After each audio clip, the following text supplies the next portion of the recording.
വെള്ളിപ്പറമ്പ് മയിലാടുകുന്ന് മേൽപ്പഴനി ശ്രീ ദണ്ഡായുധപാണി ക്ഷേത്രത്തിലെ അയ്യപ്പൻ വിളക്ക് മഹോത്സവത്തോടനുബന്ധിച്ച് അഷ്ടാഭിഷേകവും സഹസ്രനാമ ലക്ഷാർച്ചനയും വിശേഷാൽ പൂജകളും നടന്നു.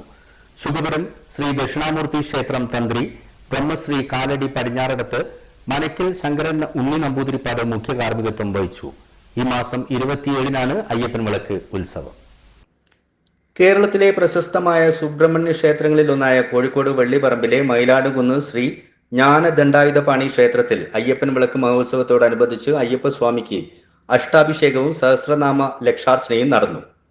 ഇതോടനുബന്ധിച്ച് ഗണപതി ഹോമം, വിശേഷാൽ നെയ്യഭിഷേകം, വേദമന്ത്ര പുഷ്പാഞ്ജലി, മംഗള ആരതി, പ്രസാദ വിതരണം എന്നിവയും ഉണ്ടായിരുന്നു. പ്രസിദ്ധമായ ശുഭപുരം ശ്രീ ദക്ഷിണാമൂർത്തി ക്ഷേത്രം തന്ത്രി ബ്രഹ്മശ്രീ കാലടി പടിഞ്ഞാറടത്ത് മനക്കൽ ശങ്കരൻ ഉണ്ണി നമ്പൂതിരിപ്പാട് മുഖ്യ കാർമ്മികത്വം വഹിച്ചു.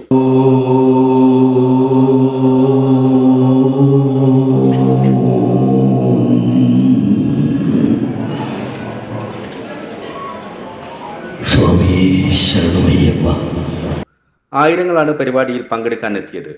ശരവണബാബ ഫൗണ്ടേഷന്റെ നേതൃത്വത്തിൽ നടന്ന ചടങ്ങുകൾക്ക് സദ്ഗുരു ശരവണബാബയുടെ മുഖ്യ ശിഷ്യനും ക്ഷേത്രം ആചാര്യനുമായ വിജീഷ് സ്വാമികൾ, എക്സിക്യൂട്ടീവ് ഓഫീസർ പി വിനോദ് തുടങ്ങിയവർ നേതൃത്വം നൽകി. ഈ മാസം 27-നാണ് അയ്യപ്പൻ വിളക്ക് മഹോത്സവം നടക്കുക. ഇതിന്റെ ഭാഗമായി 25-ന് പന്തിരാങ്കാവ് ശ്രീ സകലേശ്വരി കലാക്ഷേത്ര അവതരിപ്പിക്കുന്ന സ്കന്ദഗാഥ നൃത്താവിഷ്കാരവും ഉണ്ടാവും. വൈകിട്ട് 6:30-നാണ് പരിപാടി അരങ്ങേറുക. ACV news, Kozhikode. Yes!